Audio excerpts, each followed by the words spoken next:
Hey guys, आप सभी का स्वागत है मेरे यूट्यूब चैनल ज्ञान IQ पर। और आज मैं आपके लिए एक नई वैकेंसी का एडवर्टाइजमेंट लेकर आई हूँ जो कि निकाली है नेशनल बोर्ड ऑफ एग्जामिनेशन ने। और ये एक ऑटोनमस बॉडी है under the ministry of health and family welfare. तो अगर आपने चैनल को सब्सक्राइब नहीं किया है तो जल्दी से सब्सक्राइब कर दीजिए, क्योंकि आपको मेन वैकेंसीज होती है, टीचिंग वैकेंसीज होती है, बेसिकली उनके बारे में आपको पूरी जानकारी मिलेगी। साथ ही साथ जो ग्रेजुएशन बेस्ड वैकेंसीज होती हैं वो भी मैं आपके लिए डाल देती हूँ ताकि आपको बेनिफिट हो सके। तो प्लीज़ चैनल को सब्सक्राइब करें और बेल आइकन ज़रूर दबाएं। तो इसका ऑफिशियल नोटिफिकेशन मैं आपको शो कर रही हूँ फ़िलहाल, और इसकी पूरी डिटेल हम जानेंगे। तो चलिए देखते हैं कि क्या है ये वैकेंसीज़ और क्या क्या इसमें है। तो देखिए, ये एडवर्टाइजमेंट नंबर जो आपको दिख रहा होगा, ये एडवर्टाइजमेंट नंबर है और ये आप इसकी ऑफिशियल जो वेबसाइट है वहाँ से जाकर इसको डाउनलोड कर सकते हैं PDF को। और अगर आपको ये PDF वैसे चाहिए तो मैं आपको टेलीग्राम चैनल का जो है इसमें एक लिंक प्रोवाइड कर दूंगी डिस्क्रिप्शन में, वहाँ से आप इसको PDF को डाउनलोड कर सकते हैं टेलीग्राम चैनल पर जाकर। तो वहाँ पर मैं PDF भी अपलोड कर दूंगी। उसके बाद नेक्स्ट है, देखिए एलिजिबिलिटी क्या है। डेट ऑफ एलिजिबिलिटी जो है वो है 31/7/2020, मतलब जो भी आपसे एज मांगी गई है वो आपको कंप्लीट होनी चाहिए 31/7/2020 तक। उसके बाद ओपनिंग डेट कब है इसकी, 11/7/2020, यानी कि 11/7 को ये स्टार्ट हो चुकी है और क्लोजिंग डेट जो है वो 31 जुलाई को है। ठीक है। और डेट ऑफ एग्ज़ाम की डेट भी यहाँ पर दी हुई है। तो एग्ज़ाम की डेट है आपकी 31/8/2020, यानी कि 31 अगस्त को ही आपका जो ये एग्ज़ाम है वो हो जाएगा। तो ये कुछ डिटेल्स थी जो डेट वगैरह के बारे में थी। अब चलिए हम जल्दी से देख लेते हैं कौन कौन सी वैकेंसी है, क्या क्या एलिजिबिलिटी कंडीशंस है उसकी और कौन सा पे लेवल आपको मिलेगा। तो देखिए, ये है सीनियर असिस्टेंट की पोस्ट है। ठीक है, ये लेवल 7 में आता है, काफ़ी अच्छी सैलरी होती है यहाँ पे। आपका 4200-4600 ग्रेड पे आराम से है यहाँ पे। उसके बाद आपकी पोस्ट जो है वो 18 है और जो क्वालिफिकेशन है वो ये है। मतलब पहली चीज़ तो मैं आपको एज के बारे में बता दूँ कि 27 साल से आपको ऊपर नहीं होना चाहिए। नेक्स्ट इज़ एक डिग्री चाहिए आपको कोई भी रिकॉग्नाइज्ड यूनिवर्सिटी से, बैचलर्स डिग्री चाहिए। उसके बाद आपको जो भी एग्जामिनेशन NB कराएगा वो आपको क्लियर करना है। उसके बाद सेकंड जो वैकेंसी है वो है जूनियर असिस्टेंट की। ठीक है, तो जूनियर असिस्टेंट की जो वैकेंसी है वो मैं आपको बता देती हूँ। जूनियर असिस्टेंट की वैकेंसी है, लेवल 2 में है, ग्रेड पे जो पे मैट्रिक्स लेवल 2 है उसमें होगा। और नंबर ऑफ़ पोस्ट यहाँ पे काफ़ी है, 57 है, और इसमें भी वही एज है 27। और आपको इसके लिए तो आपको सिर्फ senior secondary examination from a recognised board और यूनिवर्सिटी, तो मतलब आपको सिर्फ 12th पास होना चाहिए। और साथ ही साथ आपको कंप्यूटर और बेसिक सॉफ्टवेयर पैकेजेस वगैरह इन सब में आपको आना चाहिए। और साथ ही साथ मुझे लगता है कि टाइपिंग टेस्ट भी ये बाद में करा सकते हैं, तो आप इसके लिए भी रेडी रहें। उसके बाद जूनियर अकाउंटेंट की पोस्ट है। उसके बाद जूनियर अकाउंटेंट की पोस्ट है, इसमें लेवल 4 आपका पे लेवल होगा। उसके बाद नंबर ऑफ़ पोस्ट जो है वो 7 है, एज वही 27 है। उसके बाद यहाँ पे आपको जो है बैचलर्स डिग्री चाहिए विद मैथ्स और स्टैटिस्टिक्स होना चाहिए आपका, या फिर कॉमर्स में आपकी डिग्री होनी चाहिए। डिज़ायरेबल इसमें 3 साल का एक्सपीरियंस मांगा है आपको अकाउंट्स वगैरह में किसी भी गवर्नमेंट इंस्टीट्यूट का, with the knowledge of computer based accounting, यानी कंप्यूटर बेस्ड अकाउंटिंग आपको आनी चाहिए। उसके बाद जो नेक्स्ट है वो है स्टेनोग्राफर की पोस्ट। तो स्टेनोग्राफर का जो पे लेवल है वो लेवल 2 रहेगा। और यहाँ पर आपकी वैकेंसीज़ हैं टोटल 8। और यहाँ पर भी जो एज है वो आपकी 27 है। मतलब आप देखिए सारी वैकेंसीज़ में 27 से अबव आपको नहीं यहाँ पे मौका मिलेगा। और सीनियर सेकेंडरी आपका होना चाहिए 12th और 10+2 जो भी है। और उसके बाद आपकी स्टेनोग्राफर की जो भी स्किल्स होती हैं वो आपके पास होनी चाहिए। ठीक है, मतलब टाइपिंग भी होती है उसमें, स्टेनोग्राफर जो होता है उनकी जो हैंड राइटिंग वगैरह जो भी होती है, शॉर्ट हैंड होती है, जो टाइपिंग होती है, वो सब आपको आना चाहिए। ठीक है, उसके बाद जितनी भी वैकेंसीज़ हैं ये टेंटेटिव हैं, इंक्रीज या डिक्रीज हो सकती हैं। A vacancy may be kept unfilled if no candidate is found suitable. अगर मतलब कोई भी क्राइटेरिया जो इनका एग्जामिनेशन का पूरा क्राइटेरिया है, अगर कोई भी इनको कैंडिडेट ऐसा नहीं मिलता है तो ये अनफिल्ड ही रह जाएंगी। तो रिजर्वेशन है यहाँ पे OBC SC ST EWS सबके लिए रिजर्वेशन है, जो भी गवर्नमेंट के रूल्स होते हैं। Total number of vacancies are inclusive of number of vacancies of PW, तो इनके अंदर आपकी PW की वैकेंसीज भी जो हैं वो इंक्लूडेड हैं। तो पूरा ये आपको दिख रहा होगा, जो इसका पूरा वैकेंसी का स्ट्रक्चर है वो आप देख सकते हैं यहाँ पर। जैसे कि ये मैंने आपको बताया पे लेवल 7 है, नंबर ऑफ़ वैकेंसी ये कैटेगरी वाइज दे रखा है, UR में कितनी है, SC में कितनी है, ST में कितनी है, OBC में कितनी है। जैसे सीनियर असिस्टेंट की देखें तो टोटल 18 वैकेंसी है, 11 UR, SC की 2 हैं, उसके बाद ST की 1 है, OBC की 4 है। उसके बाद जूनियर असिस्टेंट की देखें तो टोटल 57 है, जनरल की 28 है, SC की 7 है और ST की 5 है, उसके बाद OBC की 17 है। उसके बाद अगर जूनियर अकाउंटेंट की देखें हम तो UR में 5 है, रिजर्वेशन यहाँ पे SC में 1 है, ST में 1 भी नहीं है और OBC में भी 1 है।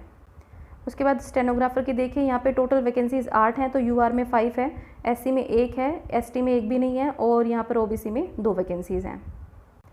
ओके, फिर एज का मैंने आपको बता ही दिया है कि 18 साल तो मिनिमम है, 27 ईयर जो है आपकी मैक्सिमम है। एज रिलैक्सेशन जो भी हैं, जो भी भाई जिनके पास भी SC ST या फिर OBC की कैटेगरी वाले हैं, उनके लिए एज रिलैक्सेशन जो भी है इनके नॉर्म्स के अकॉर्डिंग है।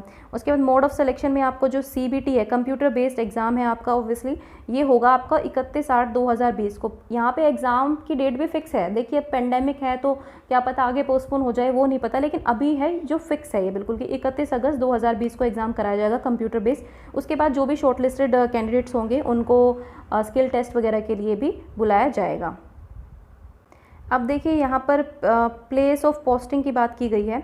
वैसे तो न्यू दिल्ली है यहाँ पर, ठीक है, नेशनल बोर्ड ऑफ एग्जामिनेशन है क्योंकि ministry of family and welfare के अंडर है ये, लेकिन यहाँ पर जनरली इतने ट्रांसफ़र्स नहीं होते हैं, तो वैसे तो आपको कहीं भी पोस्ट किया जा सकता है, लेकिन आपको पहले तो बेस्ड आपका न्यू दिल्ली ही है, मतलब न्यू दिल्ली में आपको पोस्टिंग मिलेगी।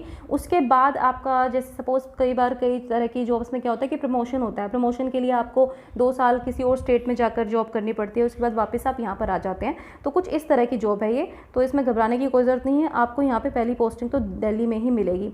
अब देखिए जो आपका यहाँ पर क्राइटेरिया है रजिस्ट्रेशन करने का, जो भी क्राइटेरिया है वो आपको यहाँ से करना है। ओके, आप यहाँ से लॉगिन करेंगे, रजिस्ट्रेशन करेंगे, फिर लॉगिन करेंगे यहाँ पे, मतलब अपना ID पासवर्ड जनरेट करेंगे और ये वेबसाइट लिंक है TCS का रजिस्ट्रेशन के लिए, यहाँ से रजिस्टर करें और जो है अपने एग्ज़ाम के लिए आप यहाँ पर एलिजिबल हो जाएंगे।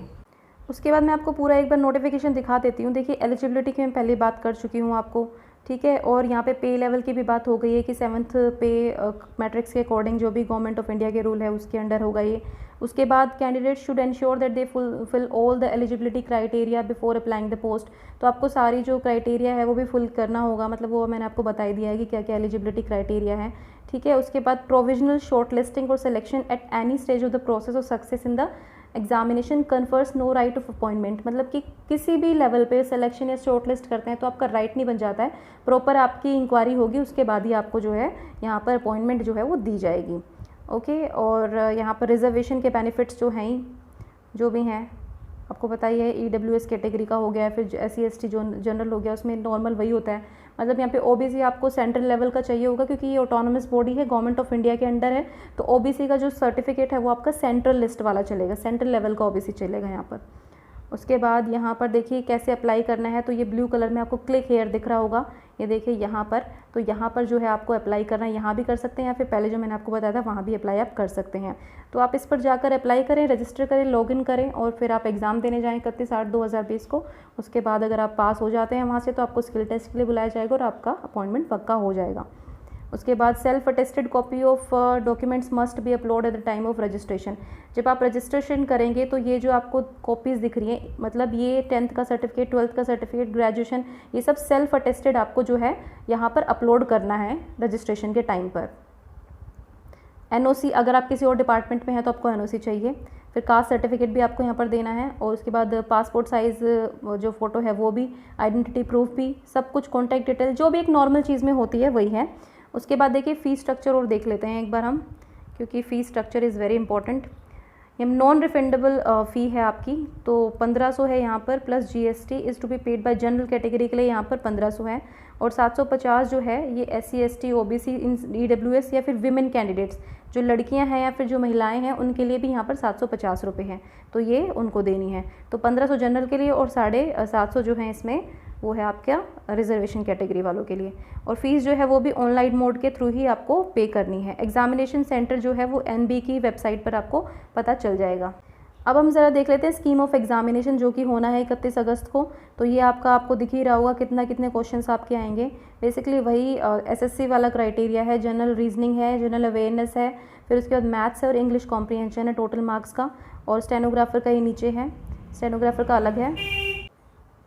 उसके बाद अगर हम देखें तो सिलेक्शन जो है, मिसलेनियस, सिग्नेचर ऑफ, ये मिसलेनियस चीज़ें हैं, ये आप पढ़ लीजिएगा क्योंकि मैं सारा डिटेल में नहीं बताऊंगी क्योंकि यहाँ पे वीडियो बहुत लंबी हो जाएगी। आप यहाँ से जो इसकी ऑफिशियल वेबसाइट है उससे आप ये डाउनलोड कर सकते हैं। साथ ही साथ अगर टेलीग्राम चैनल पर मेरे जो मैं डिस्क्रिप्शन में दूंगी टेलीग्राम चैनल, वहाँ पर जाकर देखेंगे तो आपको वहाँ भी PDF उसको मिल जाएगी, आपको वहाँ से आप पूरा इसको कर सकते हैं डाउनलोड, ठीक है। तो मेन चीज़ें जो है मैंने बता दी है। उसके बाद जो है ये जो आपका पूरा हेल्पलाइन नंबर है, अगर आपको कुछ भी प्रॉब्लम होती है तो आप इस हेल्पलाइन नंबर पर जो है वो मेल कर सकते हैं। दूसरी चीज़, ये आपका मॉक टेस्ट है, एग्ज़ाम मॉक लिंक भी है, किस तरह से एग्ज़ाम आता है आप यहाँ पर इसको ट्राई कर सकते हैं।